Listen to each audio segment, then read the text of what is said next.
Pendant que les gens dorment dehors, d'autres achètent des appartements hors de prix. L'appartement le plus cher de Paris vient d'être vendu à 39 millions d'euros. C'est un nouveau record. Il s'agit donc d'un bien dans le très chic quartier de Saint-Germain-des-Prés, rue des Saints-Pères précisément. Plus de 1000 mètres carrés, 16 pièces au total. Le propriétaire est un industriel britannique qui compte s'installer dans la capitale avant l'instauration définitive du Brexit. Et c'est un phénomène qu'on observe de plus en plus en ce moment où les Britanniques viennent s'installer à Paris, en région parisienne, des particuliers et également des entreprises. On va ça avec Thibaut Cordier. Charlotte est une ancienne expatriée. 3 années à Londres comme agent immobilier, mais en 2017, après le vote du Brexit, elle revient vivre à Paris. Quand on rentre en France, on fait face déjà à des énormes difficultés administratives. Par exemple, se réinscrire à la Sécu.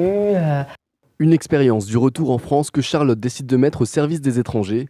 Chasseur d'appartements, elle et sa collègue aident Français expatriés et Britanniques qui prévoient de venir vivre dans la capitale. On les accompagne jusqu'à la vente définitive. Donc on a un service clé en main, un service sur mesure qui est tout à fait adapté effectivement à des personnes qui rentrent et qui ne savent pas, qui sont noyées dans les démarches administratives. Selon le site sologer.com, à Paris, le nombre d'annonces immobilières visitées depuis le Royaume-Uni a bondi de 75% depuis 3 mois.